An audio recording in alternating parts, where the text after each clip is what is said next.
Ang sarap talaga ng feeling pagka nasa bukid ka, talagang tanggal ang iyong mga stress na tinatago, guys. Maaga pa nga kami dito at yan, yung haring araw natin, ipasikat pa lang. Kita nyo, ang ganda, di ba? Ang ganda ng sikat ng araw, guys. At medyo malamig pa nga ang panahon. At ang aso ha, maingay. Inutusan ko nga, guys, nakisuyo ako kay nanay na siya na ang magtaupo doon sa bahay nila, Kuya Rooney, guys. Kaya lang, panay ang tahol ng mga aso na nakaharang dyan sa may gate nila. At habang kami nga naglalakad, wala kasi doon, guys, si Kuya Rooney sa bahay nila. Kaya dumiretso kami dito sa gulayan ng aking nanay. O, di ba, may purpose ang aming pupunta sa bahay ni Kuya Rooney kasi nga magkapit bahay lang.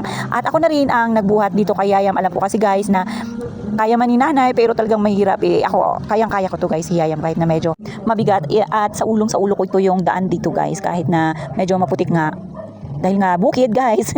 Alam nyo naman sa bukid hindi yan siya sementado, depende na lang kung ipapasemento natin yung daan, yan kaganda ang daan natin. Pero dito sa amin talagang maputik kaya tiis-tiis lang.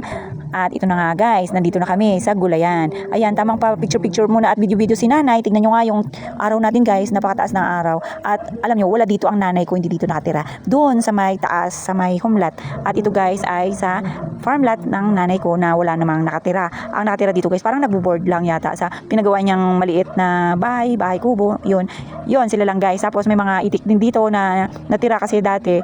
Itikan ito, guys, sa kapatid ko. Dito kasi nakatira dati yung kapatid ko. Pero lumipat na sila ng bahay. Kaya ayan, yung mga nandyan is sa nanay ko na ata yan, guys, na mga itik. At hindi naman din nawawala. Depende na lang kung sasadyain na kunin, talagang mawawala yan. At syempre, guys, wala naman ibang kukuha ng mga pananim dito kung hindi kami lang din.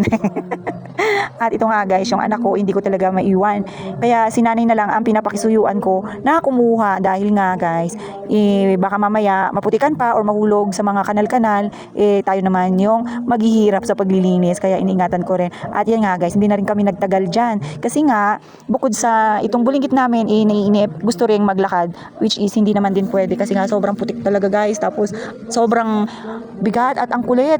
Gusto maglakad siya, guys, na pupunta kung saan at gusto manghuhuli siya ng itik, gusto pupunta doon sa may ilog or sa may sapa-sapa. Kaya nahirapan ako, kaya sabi ko kay nanay, uwi na lang kami, guys, kasi nga mahirap talaga magsunod-sunod lalo pag ganito yung ating kalagayan. Maganda sana na kumuha ng mga prutas doon sa itaas banda sa may parang bundok-bundok siya, guys. So aakyat pa kami. Kaya hindi muna ako pumunta kasi nga kasama ko ito yung aming little boy at si nanay. Okay lang sana kung kami lang ng nanay ko pumupunta kami doon, guys. Pero pagka ganito may kasama tayong bulinggit, hindi po pwede. At ito nga, guys, tingnan nyo yung daanan namin, napakadulas niyan dyan. Hindi ko nga namalaya. Nasagi pala ng tangkay ito yung noon ng aming little boy, guys, at medyo nasugatan nga. Kaya pala narinig ko siya na parang nag-out siya, guys, kasi nga nasaktan siguro. Ayun, saka ko lang nakita nung nandun na kami sa itaas. At itong si nanay, guys, hirap pa rin talaga sa kanyang dinadaanan dahil nga madulas. Na kahit na dito pataas, madulas pa rin, kaya ako na yung nagdala kay Yayam. Itong Yayam naman, kapit na kapit nga po siya sa akin na talagang takot din mahulog.